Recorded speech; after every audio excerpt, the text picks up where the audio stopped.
시험이라는 말을 들으면 여러분 어떤 생각이 드십니까? 기쁘세요? 아니면은 피하고 싶은 무엇인가요? 테스트를 좋아할 사람은 아무도 없을 거예요. 저도 이번에 강도사고시를 치르면서 시험은 누구나에게나 어려운 것이구나. 제가 사실 이 훈련을 진행하면 요즘에도 제자반을 진행하고 있는데 암송 시험을 칩니다. 근데 우리 훈련생들이 참 시험을 싫어해요. 근데 제가 이번에 시험을 경험하면서 그분들의 마음이 이해가 되었습니다. 제가 사실 시험을 치른 지 꽤 오랜 시간 전에 치러봤기 때문에 참 시험은 누구나에게 부담스러운 것이구나. 이것을 다시 한 번 더 제가 실감했던 한 주간이었습니다. 제가 이 화요일 날 시험을 치고 발표가 수요일 날 났습니다. 수요일 날 오후에 났는데 그 수요일 오전부터 얼마나 조마조마하던지 이 총회 게시판에 홈페이지에 뜨거든요. 명단이 누구나 볼 수 있도록. 이름이 없으면 어떡하나 이런 걱정도 되고, 근데 하나님께서 참 이렇게 은혜 베풀어 주셔서 불쌍히 여겨 주셔서 합격하게 해주셔서 얼마나 감사한지 모르겠어요. 그럼에도 불구하고 다시 칠 수 있겠는가라고 누군가 물으신다면 저는 한사코 거부할 것입니다. 시험이 싫어요. 누구라고 시험을 좋아하겠습니까? 근데 우리의 믿음도 예외가 아닌 것 같습니다.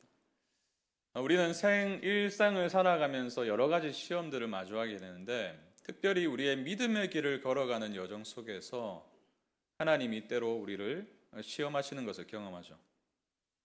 우리는 하나님을 믿음 위에 한 가지 문제를 마주하게 됩니다. 하나님은 과연 나에게 가장 중요한 분인가? 사실 이 문제는 우리의 평생토록 지속되는 문제고 평생토록 풀어가야 될 문제예요. 그래서 이 믿음의 길이란 것이 사실 쉽지 않은 것 같습니다. 우리가 한 걸음 나아가려고 하면 또 다른 유혹들이 있고 또 우리를 넘어뜨리려고 하는 요소들이 자리하고 있음을 발견하게 되죠. 그래서 참 마음으로는 흔들리지 않는 믿음을 갖고 싶고, 참 우리도 이 아브라함의 모습을 보면서 아브라함과 같은 믿음을 좀 갖고 싶다라는 마음이 있지만 그것이 여의치 않은 것이 사실인 것 같습니다. 그 누가 나의 믿음은 정말 훌륭한 믿음이라고 자부할 수 있겠습니까? 제가 성도님들을 만나보면요, 한결같이 다 겸손하세요. 제 믿음이 부족합니다. 제가 아직 연약합니다. 이 정도면 됐습니다, 목사님. 이렇게 말씀하시는 분 제가 한 번도 만나뵙지 못했어요. 저도 마찬가지입니다. 그러나 우리가 믿음의 시험을 마주할 때에 중요한 것은요, 우리가 이 질문을 회피해서는 안 된다는 것입니다.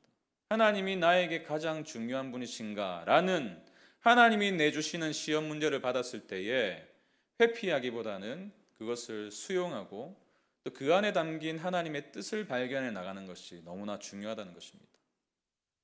이런 면에서 오늘 본문은 우리에게 참 많은 교훈을 우리에게 주고 있는데, 특별히 우리가 믿음의 시험을 마주할 때에 어떻게 그 시험을 통과할 수 있는가를 보여주고 있습니다. 오늘 본문을 보니까 두 가지를 말하고 있어요. 하나님의 연단을 기대해야 된다. 그리고 하나님의 성품을 신뢰해야 된다. 저는 아브라함의 이 결정적인 순종의 사건을 통해서 우리의 인생에도 동일한 믿음의 시험이 찾아올 때에 어떻게 하면 승리할 수 있을지를 말씀 가지고 함께 나눠보려고 합니다. 오늘 본문이 우리에게 주시는 첫 번째 원리, 믿음의 시험을 통과하기 위해서는 하나님의 연단을 기대하셔야 돼요. 오늘 본문은 아브라함이 치른 시험을 보여주고 있습니다. 하나님은 우리에게 동일한 문제를 아브라함에게도 내셨어요. 아브라함아, 내가 너에게 어떤 존재니? 내가 너에게 정말 가장 소중하고 중요한 존재니? 1절을 보시면요, 그 일 후에 하나님이 아브라함을 시험하시려고, 시험하시기 위해서 그를 부르십니다. 그리고 어떤 시험을 주시죠?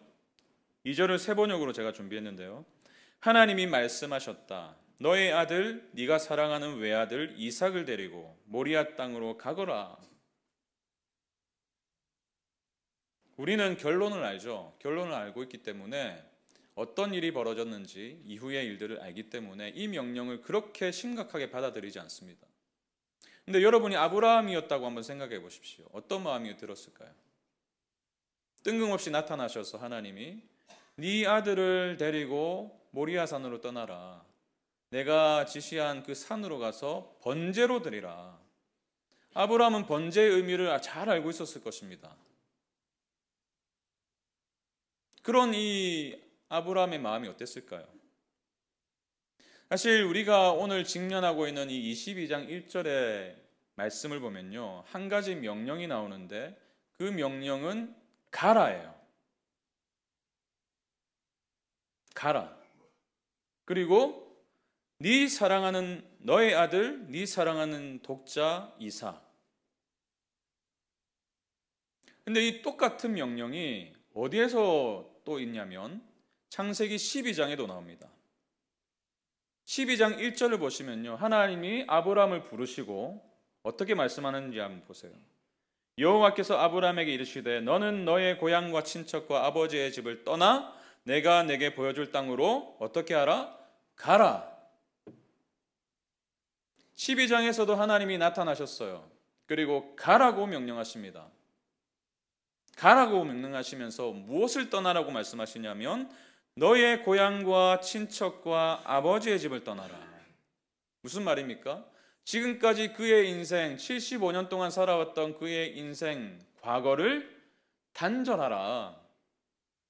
그리고 새로운 미래를 향하여 나아가라 라고 말씀하시는 거예요. 믿음의 시험이었어요. 이것이 아브라함의 인생의 첫 번째 주어진 믿음의 시험이었습니다. 그리고 오늘 본문 22장 1절을 보시면 똑같이 가라라고 명령하시면서 세 가지를 떠나라고 말씀하시는 거예요. 너의 아들, 네가 사랑하는 독자 이삭. 무엇을 떠나라고 말씀하시는 것이죠? 너의 과거를 단절했다면 이제는 너의 미래를 단절하라. 너의 미래를 떠나라. 12장 1절에서 과거를 떠나라고 말씀하신 하나님은 22장 1절에서 미래를 떠나라고 요청하고 계세요. 두 가지 다 믿음의 시험입니다. 그리고 이 두 가지 사건의 중앙에 있는 수많은 사건들을 통해서 하나님은 그를 다루고 계세요. 계속해서 시험하십니다. 우리도 그렇잖아요. 우리의 출발이 있습니다. 하나님이 여러분 한 분 한 분을 은혜 가운데 부르신 그날이 있을 거예요. 그래서 이제는 내가 예수님을 믿고 살겠노라. 예수 안에서 살겠노라. 그래서 이전의 삶을 뒤로하고 떠났을 것입니다. 그런데 우리의 인생의 22장이 오기까지 숱한 믿음의 시험들을 경험하고 계실 거예요. 숱한 믿음의 시험들이 있습니다. 여러분, 아브라함의 인생을 보십시오. 12장에서 그는 하나님 앞에 순종합니다. 그래서 하란을 떠나죠. 너무나 잘한 일이에요. 너무나 칭찬받을 만한 일입니다. 그런데 그가 하나님이 지시한 땅 가나안에 도착하자마자 그 땅에 기근이 드니까 어디로 향했습니까? 애굽으로 향했어요. 하나님의 공급하심을 절대적으로 신뢰하지 못한 거예요. 연약한 믿음이죠. 떠나긴 떠났는데 하나님이 누구신지 아직 잘 몰랐던 것 같아요. 그리고 애굽에 가자 바로가 자기를 죽일까 두려워서 자기의 아내를 누이라고 속입니다. 하나님이 분명히 약속을 주셨는데, 네가 복이 될 거라고 말씀해 주셨는데 그는 여전히 상황에 두려워하고 있었어요. 바로가 나를 죽이면 어떡하지? 뿐만 아니라 우리가 성경을 보면서 아브라함의 모든 인생을 알고 있지 않습니까? 그는 12장에서 분명히 하나님이 너의 친척 아비의 집을 떠나라고 말씀하셨는데 떠났죠. 온전한 순종이 아니었어요. 어떻게 할 수 있어요? 롯을 데리고 갔어요. 왜 데리고 갔을까요? 하나님이 떠나라고 말씀하신 그때에 아브라함의 나이가 75세였습니다. 사레의 아내는 65세였어요. 그리고 사레는 불임했어요. 아이를 낳을 수 없는 몸이었습니다. 그러니 누구라도 하나 데리고 가야죠. 믿음으로 떠났는데 그 믿음이 형편이 없어요. 15장에서 두려움에 떨고 있던 아브라함에게 하나님 나타나십니다. 내가 너의 방패다. 내가 너의 상급이다. 그런데 아브라함이 어떻게 말하죠? 나에게는 자식이 없습니다. 그러니 나에게는 이 종 엘리에셀밖에 없습니다. 그래서 하나님은 다시 한 번 더 언약을 맺으시고 약속을 보여주시죠. 근데 또 시간이 흘러서 하갈을 취합니다. 이스마엘을 낳아요. 여기서 그치지 않고 20장에 오니까 또다시 자신의 아내 사례를 누이라고 속여서 아비멜렉을 속여요. 숱한 시간이 흘렀지만 여전히 그의 믿음에 연약함이 보입니다. 그리고 21장에서 하나님은 정말 신실하게 이삭을 그들의 가정에 허락하셨어요. 그리고 나서 21장 33절에서 아브라함이 무엇을 하셨습니까? 아브라함은 브엘세바에서 에셀 나무를 심고 거기에서 영생하시는 주 하나님의 이름을 부르며 예배를 드렸다. 하나님을 예배했어요. 그리고 22장입니다. 오늘 본문이에요. 하나님을 예배하고 끝인 줄 알았는데 하나님은 다시 나타나셔서 그의 믿음을 시험하십니다. 왜 시험하셨을까요? 오늘 본문의 끝자락에 보면 천사가 이렇게 말하죠. 모든 시험을 통과한 뒤에 아브라함에게 이렇게 말합니다. 내가 이제야 네가 하나님을 경외하는 줄을 아노라. 하나님을 하나님 되게 하는 믿음, 하나님의 능력과 주권과 신실하심과 선하심을 믿는 믿음, 그 믿음을 순종을 통해서 보였기 때문에 천사가 이렇게 말하고 있는 거예요. 네가 하나님을 경외하는 줄을 아노라.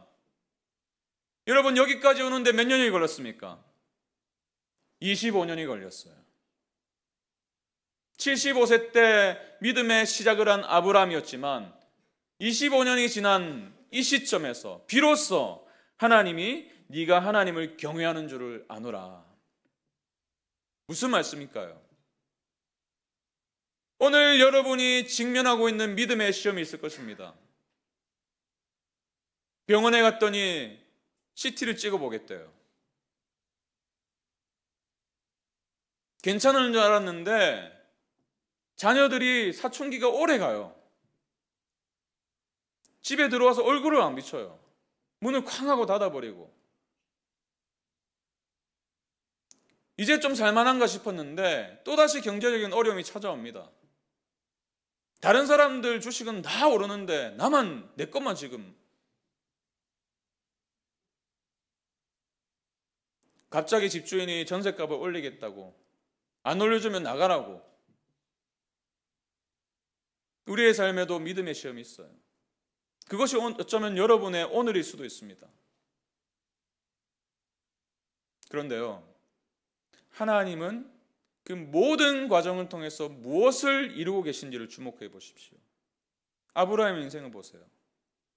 12장에서 믿음으로 떠났던 그의 인생이 숱한 연약함과 어려움과 좌절을 경험하면서도 그 순간순간 나타나셨던 그 하나님이 계셨기 때문에 그는 조금씩 믿음의 성장을 이루어갔던 거예요.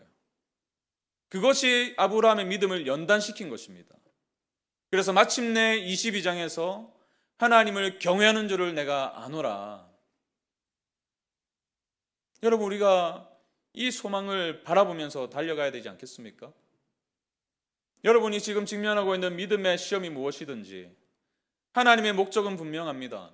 여러분에게 그 믿음의 시험을 허락하신 목적은요, 여러분을 골탕 먹이고 싶어서가 아니에요. 여러분을 괴롭게 만들기 원해서가 아닙니다. 하나님의 목적은 딱 한 가지예요. 연단이에요. 여러분을 더 견고한 믿음으로 세워가시기 위해서.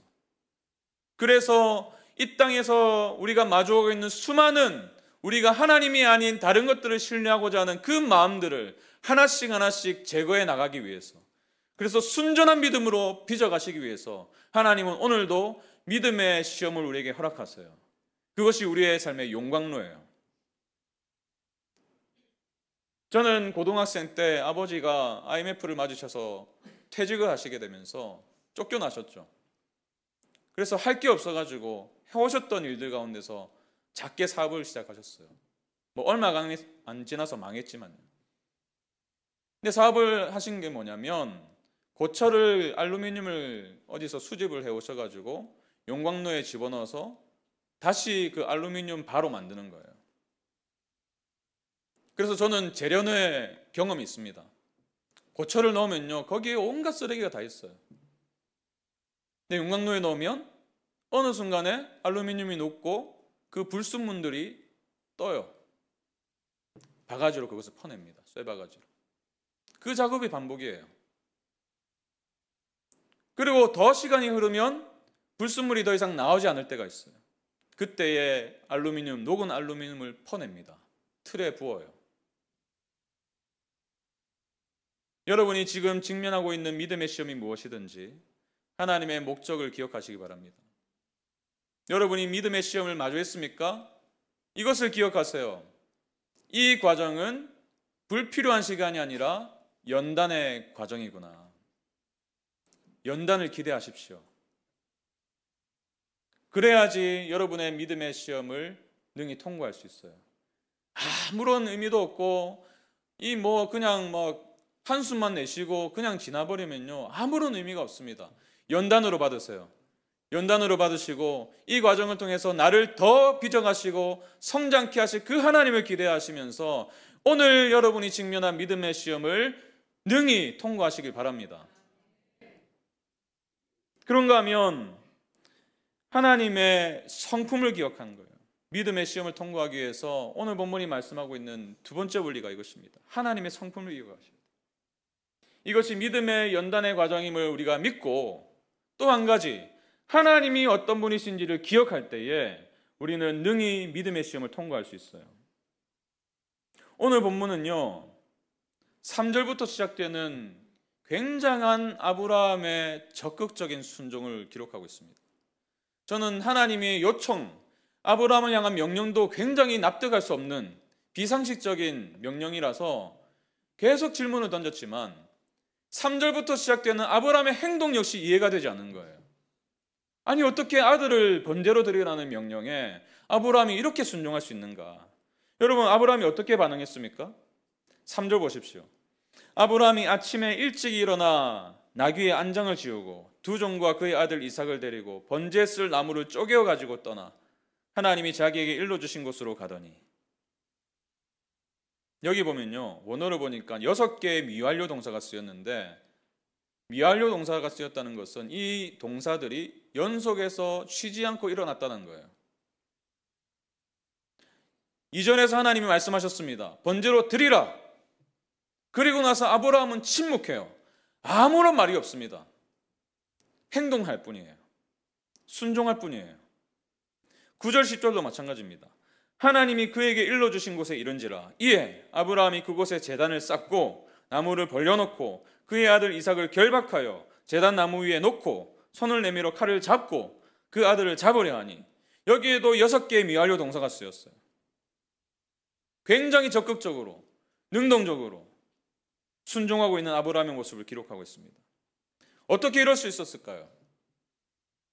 어떻게 이제 얻은 이 금쪽 같은 아들 이삭을 번제로 바치라는 명령에 이렇게 쉬지 않고 망설임 없이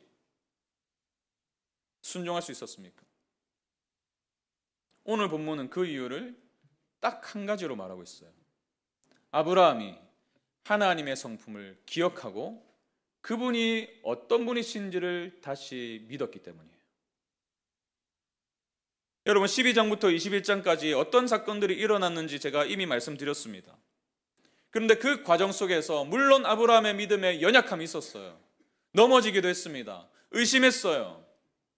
그러나 그때마다 하나님은 아브라함의 인생에 개입하셨어요. 바로에게 사례를 아내 누이라고 속일 때도 하나님이 개입하셨어요. 바로의 꿈에 나타나시죠. 아비멜렉도 마찬가지입니다. 하나님이 개입하셨어요. 엘리에스를 들먹일 때 하나님이 나타나셨어요. 언약식을 행하십니다. 그 하나님을 기억했던 거예요. 롯이 사로잡혔을 때도 마찬가지죠. 승리하게 하셨어요. 소돔과 고모라 모든 것들을 진멸하실 때에도 롯을 건져주셨어요. 그 하나님의 신실하심, 하나님의 선하심을 그 과정 속에서 맛보았던 거예요. 그리고 결정적으로 21장에 마침내 말씀하신 대로 하나님은 사라를 통해서 이삭이라는 아들을 주십니다. 근데 21장 1절 2절에 보시면요, 이것을 얼마나 하나님이 신실하게 이루어 오셨는지를 굉장히 강조하고 있어요. 21장 1절 2절 같이 봅시다. 여호와께서 말씀하신 대로 사라를 돌보셨고 여호와께서 말씀하신 대로 사라에게 행하셨으므로 사라가 임신하고 하나님이 말씀하신 시기가 되어 노년의 아브라함에게 아들을 낳으니, 말씀하신 대로 말씀하신 시기가 되어, 약속하신 것을 반드시 지키시는구나. 하나님은 정말로 신실하신 분이시구나. 선을 베풀기를 멈추지 않으시구나. 그는 지난 25년 동안 자신의 연약함에도 불구하고 나의 인생을 포기하지 않으셨던 그 하나님의 선하심을 경험한 거예요. 그 경험 가운데서 이분이 과연 누구신지를 발견해 왔던 것입니다. 처음에는 희미했지만 이런저런 경험을 통해서 하나님을 더 깊이 경험하고 더 선명하게 보게 되고 마침내 약속을 이루신 그 하나님을 보게 되니 이분은 정말로 내가 믿을 만한 분이구나. 그래서 아브라함이 이 믿음을 종들에게 이렇게 표현했어요. 이에 아브라함이 종들에게 이르되 너희는 나귀와 함께 여기서 기다리라. 내가 아이와 함께 저기 가서 예배하고 우리가 너희에게로 돌아오리라 하고. 여기서 말하는 우리가 누구입니까? 아브라함과 이삭이에요. 그는 이삭을 번제로 드리라는 명령에 거침없이 순종했습니다. 순종했지만 그의 마음에 믿음이 있었어요. 하나님이 내가 죽이더라도 이 아들을 살리실 거다. 그래서 마침내 같이 돌아올 것이다. 우리가 어떻게 이것을 알 수 있습니까? 히브리서 11장 17절 보십시오. 아브라함은 시험을 받을 때에 믿음으로 이삭을 드렸으니 그는 약속들을 받은 자로 돼 그 외아들을 드렸느니라. 그에게 이미 말씀하시기를 왜 아브라함이 아들을 드리기까지 순종할 수 있었는가? 그에게 이미 말씀하시기를 네 자손이라 칭할 자는 이삭으로 말미암음이라 하셨느니 그가 하나님이 능히 이삭을 죽은 자 가운데서 다시 살리실 줄로 생각한지라. 비유컨대 그를 죽은 자 가운데서 도로 받은 것이니라. 그래서 한 신학자는 이렇게 말해요. 아브라함이 묻지 않고 곧바로 순종한 것은 그가 하나님은 하나님이시라는 것과 삶의 모든 문제에서 자신과 자신의 아들은 전적으로 하나님의 손에 달려있다는 것을 이해했다는 표시다. 무슨 말이에요? 하나님을 하나님으로 인정했기 때문에, 그분이 내 인생의 과거에 어떤 일을 행하셨는가를 기억했기 때문에 그는 거침없는 순종을 할 수 있었던 것입니다. 제가 지난 금요일 청년부가 수련회 떠나기 전에 개회 예배 때 말씀을 전했습니다. 이런 말씀을 나눴어요. 고린도서 1장에 기록된 사도 바울의 환난, 그러나 그 환난 속에서도 어떻게 바울이 하나님을 의지했는지를 말씀을 나누면서 이런 말씀을 나눴습니다. 여러분의 인생이 마치 광야처럼 느껴질 때가 있을 것입니다. 그리고 그 광야에 빠질 때는 이 세상에서 제일 힘든 사람이 자기 자신뿐이라고 생각하게 될 겁니다. 그러나 바울은 이렇게 말합니다. 왜 우리의 인생에 환난이 있는가? 왜 우리에게 고난을 주시는가? 우리가 나를 의지하지 않고 죽은 자를 살리시는 하나님을 의지하게 하려 함이다. 그래서 제가 이렇게 말했어요. 여러분의 광야 시간을 무의미하게 보내지 마십시오. 그저 눈물 짓고 한숨 짓는 것으로 끝내버리지 마십시오. 그 광야를 하나님을 경험하는 기회로 삼으십시오. 그래서 그 경험들을 이 청년의 때에 축적해 나가십시오. 제가 왜 청년들에게 이런 말을 할 수 있었습니까? 제가 청년의 때에 경험한 하나님이 있었기 때문이에요. 제가 20살 때 처음으로 해외 선교를 갔습니다. 키르기스스탄이라는 나라에. 근데 거기서요, 제 또래의 청년을 만나게 되었습니다. 근데 그 청년이 어떤 청년이었습니까? 무슬림 가정에서 태어나서 집에서 쫓겨났어요. 예수 믿는다고. 그럼에도 불구하고 예수를 믿고 예배를 드리러 2시간을 걸어서 오는 청년이었어요. 그 청년 앞에서 제 믿음을 돌아보게 되었습니다. 나는 지금 도대체 무엇을 믿고 있었는가? 저는 20대 때 참 실패를 많이 했어요. 재수했는데 수능도 망쳤고요. 재수했는데 실패했고요. 군악대 가려고 하니까 3번이나 떨어졌어요. 위로가 되시죠? 근데 군악대 갈 때요, 제가 3번 떨어지고 4번째 붙었는데, 4번째 붙고 입대를 하고 나서 왜 3번의 떨어짐을 허락하셨는지를 이해했습니다. 가보니까 너무나 좋은 주님을 사랑하는 자들이 거기에 있더라고요. 군대 제대하고 연락하는 사람 드뭅니다. 근데요, 저는 너무나 귀한 믿음의 동력자들을 거기서 만났어요. 아직까지 연락합니다. 지난번에 송경민 목사님 오셨을 때 함께 오셨던 분 중에 베이스 치시는 분이 저희 선임이었어요. 군악대 선임. 아버님이 위암 판정을 받으시고 수술을 하시고, 또 제가 호주에 가서 숱한 경험들, 어려움들 겪고 그때마다 믿음이 흔들렸지만, 그러나 그 믿음의 시험들이 제 인생을 빚어왔어요. 그때 하나님을 깊게 만났어요. 하나님의 살아계심을 제가 경험했어요. 그 경험들이 축적되고 축적되니 또 다른 시험이 올 때에 잠시 흔들리고 잠시 낭망할 수 있지만 다시 일어설 힘이 되더라고요. 왜요? 그때 내가 경험한 하나님은 변하지 않는 분이시거든요. 오늘도 살아계신 분이시거든요.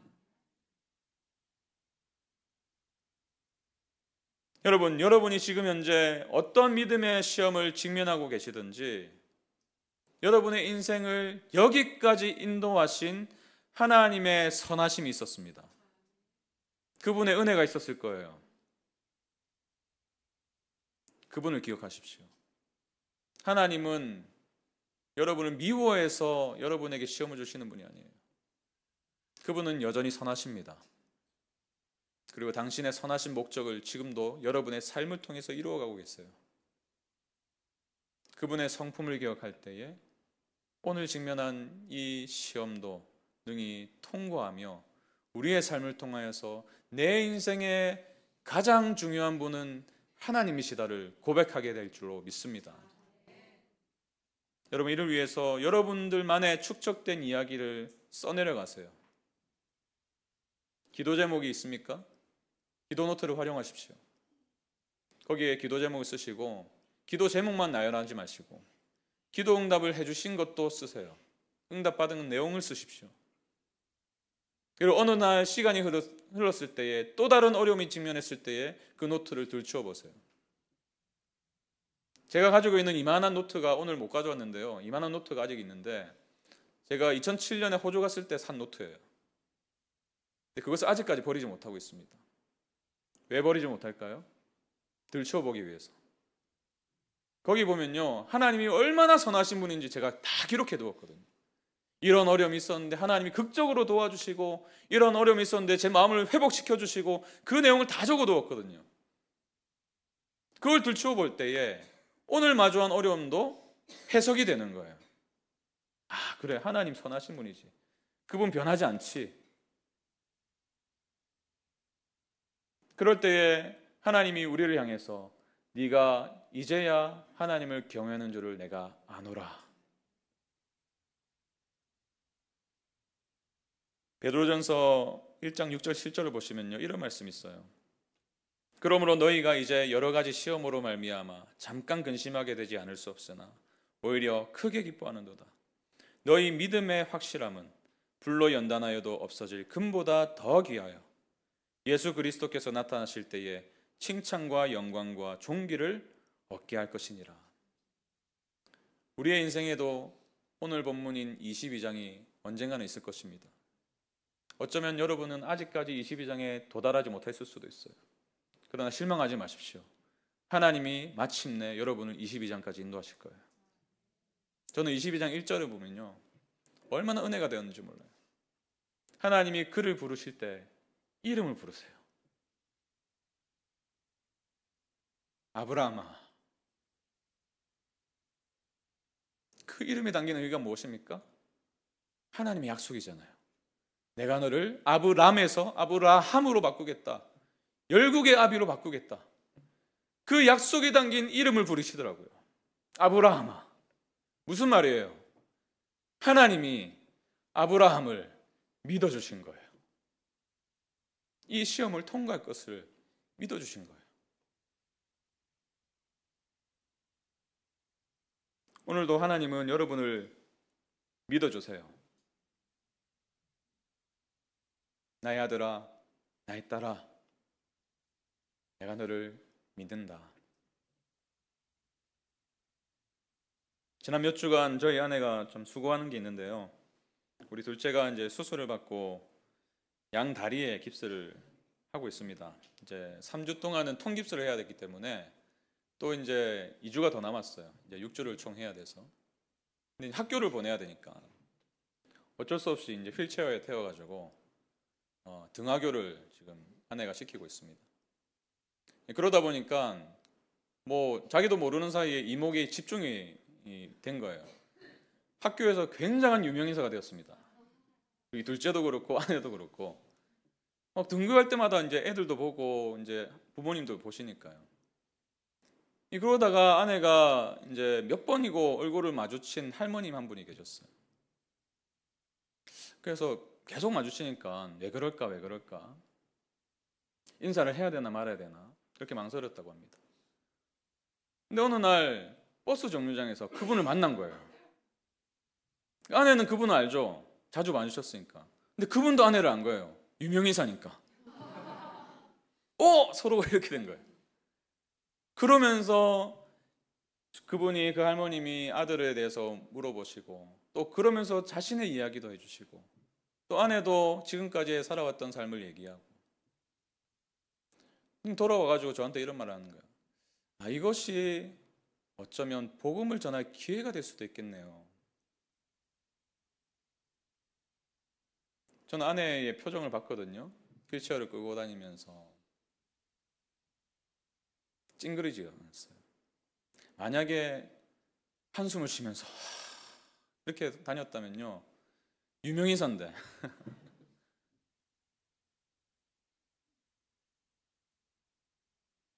믿음의 시험을 지금 이렇게 통과할 수 있는 것은 지난 8년, 9년 동안 저희 아들을 향한 하나님의 신실하심을 우리 가족이 경험했기 때문이에요. 그래서 지금 이 6주간도 능히 이겨내게 하실 것을 믿고 나아가고 있습니다. 앞으로 아들의 인생에 어떤 문제가 일어날지 모르겠어요. 완치를 위한 수술이 아니었거든요. 그러나 그때 어떤 형편에 처하든지 저희는 또 오늘을 기억할 겁니다. 그분이 신실하게 어떻게 일하셨는가, 오늘을 기억할 거예요. 그래서 그때도 능히 이기게 하실 거예요. 저는 믿습니다. 저뿐일까요? 우리 사랑하는 성도님들의 인생에도 동일한 은혜를 주실 줄로 믿습니다. 여러분의 인생에 아들을 보내신 그분, 내 사랑하는 아들 독자 예수를 보내신 그분이 여러분을 포기하시겠습니까? 여러분과 함께 하실 줄로 믿습니다. 오늘 이 성찬이 이런 의미에서 하나님의 하나님 되심을 기억하는 시간이 되었으면 좋겠어요. 하나님의 은혜를 기억하시는 시간이 되길 바랍니다. 제가 한번 기도하겠습니다. 주님, 오늘 이 시간에 말씀 주시고 또 성찬을 허락하시니 감사합니다. 주님의 살과 피를 받으며 우리를 가장 중요하게 여기셔서 내 아들, 내 사랑하는 독자 예수 그리스도를 십자가의 제단에 두신 그 아버지의 마음을 알길 원합니다. 오늘 이 예식이 우리로 하나님의 성품을 기억하는 시간이 되게 하시고 그로 인해 어떤 믿음의 시험도 능히 감당할 수 있도록 허락하여 주시옵소서. 감사드리며 예수님 이름으로 기도합니다. 아멘. 이제부터 성찬을 거행하도록 할 텐데요. 성찬식은 세례와 입교를 받은 분만이 참여하실 수 있습니다. 그러나 그렇지 않은 분들이랄지라도 하나님의 은혜를 또 십자가를 기억하시고 묵상하시는 귀한 시간 되시길 바랍니다. 이제 분병하도록 할 텐데요. 예수님은 떡을 떼며 나를 기념하라고 말씀하셨습니다. 그분이 얼마나 큰 사랑으로 우리를 사랑하시는지, 또 또 목숨을 바치기까지 우리를 어떻게 사랑하셨는지를 기억하길 원하셨던 것이죠. 그래서 그 사랑을 잊지 말고 오늘을 살아가거라. 이 떡에 담긴 의미는 바로 이것입니다. 이 떡을 받으실 때에 그 은혜를 기억하며 떡을 받으시길 바랍니다. 분병하도록 하겠습니다.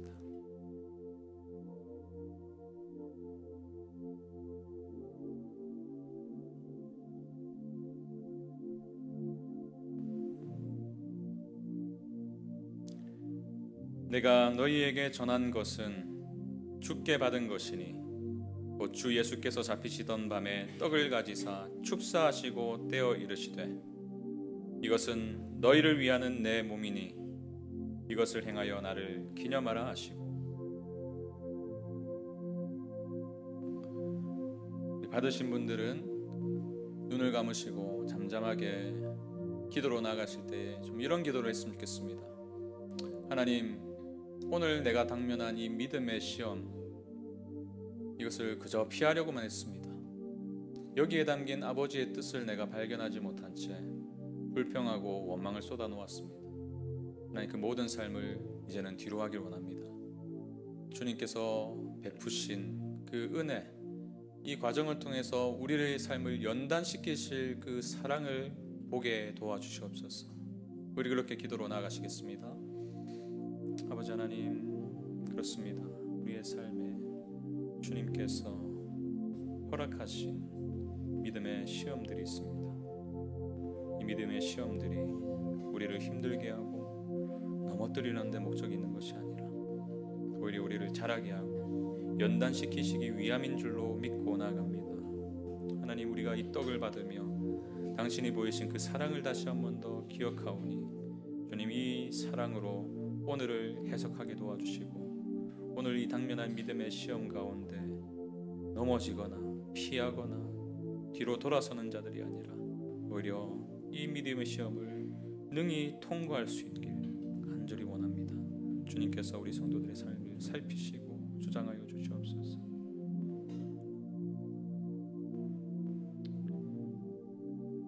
주님, 그렇습니다. 주님께서 자신의 몸을 찢으신 것은 하나님의 사랑이 얼마나 위대하고 변함없고 신실한지를 우리에게 보여주시기 위함인 줄로 믿습니다. 오늘 우리가 당면한 여러 가지 믿음의 시험들 속에서 하나님의 뜻과 하나님의 목적을 기억하게 도와주시고 이 과정을 통과하며 자라갈 우리의 영혼과 삶을 바라보며 능히 이겨낼 수 있도록 인도하여 주시옵소서. 그렇게 행하실 주님을 찬양하오며 예수님 이름으로 기도합니다. 이제 주님의 살이 찢긴 것처럼 받으신 떡을 상징적으로 나누어 드시겠습니다.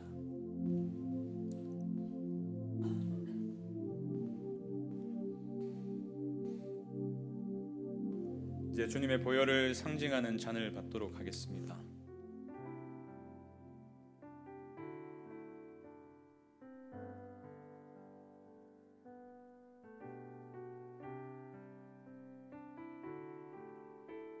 식후에 또한 그와 같이 잔을 가지시고 이르시되 이 잔은 내 피로 세운 새 언약이니 이것을 행하여 마실 때마다 나를 기념하라 하셨으니 너희가 이 떡을 먹으며 이 잔을 마실 때마다 주의 죽으심을 그가 오실 때까지 전하는 것이니라.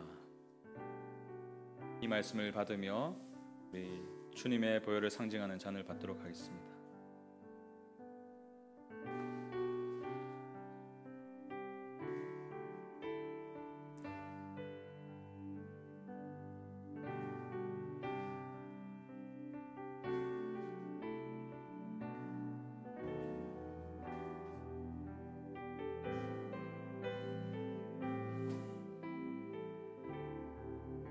우리 잔을 받으시면서 이 찬양의 고백으로 주님의 보혈의 능력을 좀 신뢰하며 함께 고백했으면 좋겠습니다. 주 보혈 날 정결케 하고 주 보혈 날 자유케 하니 주 앞에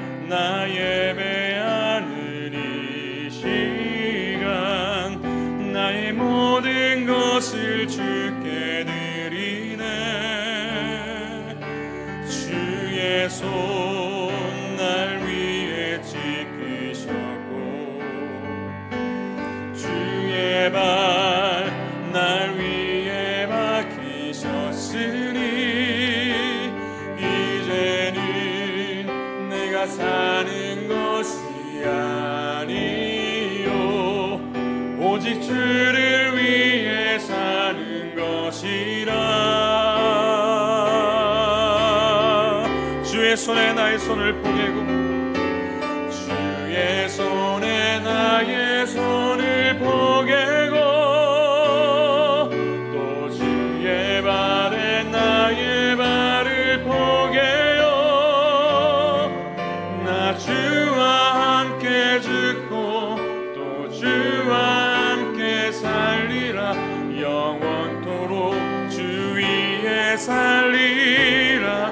주의 손에 나의 손을 포개고 주의 손에 나의 손을 포개고 또 주의 발에 나의 발을 포개요. 나 주와 함께 죽고 또 주와 함께 살리라. 영원토록 주 위에 살리라. 살리라. 주 위에 살리라. 우리 잔을 받고 한 번 더 기도하시면 좋겠습니다. 주님, 우리가 이 인생을 믿음으로 살아갈 수 있는 유일한 능력은 나에게 있는 것이 아니라 오직 주님의 보혈의 능력이 있는 줄로 믿습니다. 우리의 죄를 씻기시고 우리를 새롭게 할 능력 역시 하나님께 있음을 고백합니다. 주님, 이 잔을 우리가 받을 때에 하나님의 능력을 받는 것이라 믿고 나아갑니다. 주님, 우리에게 이미 생명을 주셨기 때문에 그 생명의 능력이 나의 것이 된 줄로 믿고 나아갑니다. 그로 인해서 그 능력으로 믿음의 시험을 능히 통과하는 우리의 인생이 되게 하여 주시옵소서. 우리가 이렇게 우리의 삶을 맡겨드리며 함께 기도로 나아가시겠습니다. 아버지 하나님, 그렇습니다. 우리의 삶에 주님이 주신 능력과 은혜가 있음을 믿습니다. 그 하나님의 능력이 우리 안에 있기 때문에 주님께서 이미 십자가 위에서 그 능력을 우리에게 주셨기 때문에 하나님, 우리가 능히 어떠한 시험도 능히 이겨낼 수 있는 줄로 믿고 나아갑니다.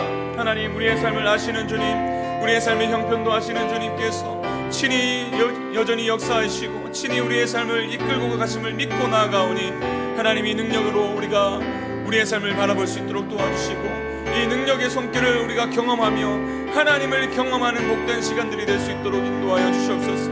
그리고 그 경험들이 축적이 되어서 하나님, 또 다른 시험이 찾아올 때에 과거에 우리가 믿음으로 고백한 그 믿음을 들추어보고 또 하나님이 역사하신 그 능력과 은혜들을 바라보며 그것을 기억함으로 오늘 우리가 직면한 여러 가지 어려움들을 이겨낼 수 있는 믿음의 길을 걸어갈 수 있도록 인도하여 주시옵소서. 그렇게 하실 주님을 찬양합니다. 우리의 삶을 맡겨드리며 나아가오니 주님 영광 받아 주시옵소서. 주님, 아브라함의 인생을 처음부터 끝까지 신실하게 인도하셨듯이 우리의 믿음의 삶도 그러하실 줄로 믿습니다.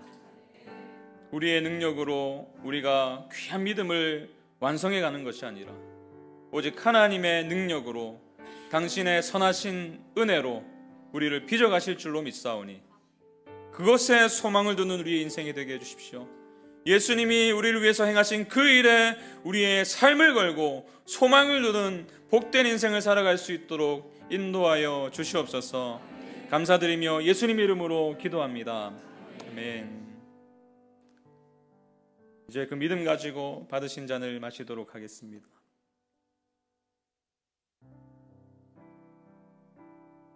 네, 마신 잔은 오른쪽으로 전달해 주시고 오른쪽에 앉으신 분이 안내위원들에게 전달해 주시기 바랍니다. 네, 우리 믿음으로 한번 이렇게 선포했으면 좋겠습니다.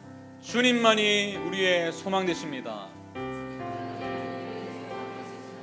우리의 마음을 열고 하나님을 향해서 이렇게 고백합시다. 주님만이 우리의 소망이십니다. 아멘. 아멘이시죠? 예수 그리스도 안에 하나님의 사랑을 확증해 주신 그 소망 때문에 우리가 오늘을 인내하고 승리할 수 있는 줄로 믿습니다. 우리 그 믿음 가지고 아까 불렀던 찬양이죠. 절망 가운데 있던 우리의 인생에 어둠을 들고 찾아오신 주님이 우리의 참된 소망이심을 선포하며 함께 찬양으로 나가시겠습니다. 깊은 절망의 수렁 가운데, 깊은 절망의 수렁 가운데 주님께 닿을 수 없던 우리, 어두운 밤 중에 하늘을 향해 주의 이름 나 부르네. 어둠을 뚫고 오신 주 사랑, 나의 절망 거두셨네. 주님의 공로 다 이루셨네. 주 예수 나의 산소망, 나의 산소망. 그 누가 주의 자비를 다 알아, 그 누가 주의 자비를 다 알아. 한없는 은혜 증량할까, 한없는 은혜 증량할까. 영광을 떠나 이 땅에 오신 주님, 우리를 대신하여 죄가 되신 구주 예수, 그분이 지신 십자가가 우리에게 말합니다. 내게 말하, 난 영원히 용납했음을 믿습니다. 이제는 내가 사는 것이 아니요 오직 내 안에 그리스도께서 사신 것이라. 그리스도 나의 산소. 할렐루야. 주를 찬양하여라. 할렐루야. 주를 찬양하여라. 할렐루야. 자유케 하셨도다. 죄의 저주 끊으시 주께 구원이 있도다. 주 예수 나의 산소. 할렐루야. 주를 찬양하여라. 할렐루야. 주를 찬양하여라. 할렐루야. 자유케 하셨도다. 죄의 저주 끊으시 주께 구원이 있도다. 주 예수 나의 산소나. 언약된 아침, 언약된 아침, 장사된 노, 부활의 호흡 시작됐네.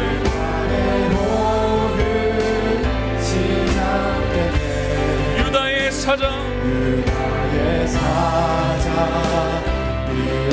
그분의 선포를 들으십시오. 사망이 무너졌고 이제 사망은 무더기 너는 우리를 주장할 수 없네. 유다의 사자 위험장 요요, 사망이 무너졌도, 사망이 무너졌도다. 사망이 무너져 주 예수 승리하셨네. 주 예수 승리하셨네. 할렐루야. 할렐루야. 주를 찬양하여라. 할렐루야. 자유케 하셨도다. 죄의 저주 끊으시 주께 구원이 있도다.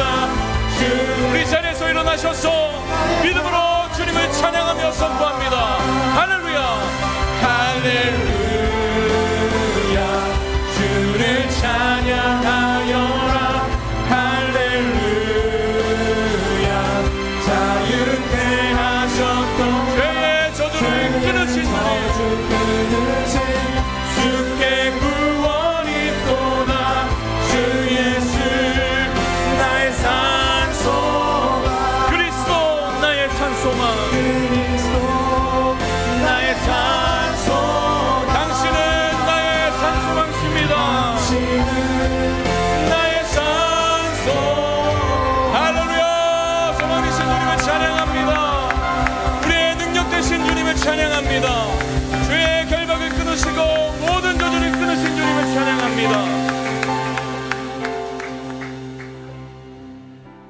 우리의 소망 되시는 주님을 찬양합니다. 주님, 우리가 2025년의 절반을 지나왔습니다. 많은 일들이 있었습니다. 그러나 돌아보니 그때그때가 다 믿음의 시험이었음을 고백합니다. 그럴 때에 우리를 홀로 내버려 두지 않으시고 찾아오셔서 말씀하신 그 은혜가 있었기 때문에 우리가 오늘 이 자리에 설 수 있음을 고백합니다. 주님, 지금까지 베푸신 그 은혜를 기억하며 하나님의 성품을 기억하며 하나님의 선하심을 매일 매 순간 경험함으로 인해서 오늘 이 순간 마주한 믿음의 시험도 능히 이겨내게 도와주시고 앞으로의 우리 인생 가운데 어떤 일이 마주하더라도 하나님, 주님을 기억하며 믿음으로 순종하고 반응하는 우리 모두가 되게 하여 주시옵소서. 그러해서 우리를 마침내 칭찬과 존귀와 영광을 얻게 하실 그 주님 앞에 모든 영광과 찬송을 올려드리며 우리의 놀라운 성장을 이루시고 우리의 믿음을 완성케 하신 주님을 사랑한다고 고백하는 우리 모든 성도들이 되게 하여 주시옵소서. 특별히 주님, 고난의 어두운 터널을 지나고 있는 성도들이 있다면 오늘 이 말씀으로 위로해 주시길 원합니다. 지금이 끝이 아니라 지나가는 과정임을 기억하게 하시고 지금도 함께 하셔서 우리의 삶을 견인하시는 하나님을 만나도록 인도하여 주시옵소서. 이제는 예수 그리스도의 은혜와 하나님의 사랑과 성령 하나님의 교통하시고 역사하심이 믿음의 시험이 찾아올 때에 뒤로 물러나는 자들이 아니라 이를 통해 연단하실 것을 기대하고 하나님의 성품을 기억함으로 하나님이 가장 중요한 분이라는 사실을 우리의 삶으로 고백하며 살아가기로 결정하는 기쁨이 되는 교회 모든 성도들에게 지금부터 영원까지 함께 하시기를 간절히 축원하옵나이다. 아멘.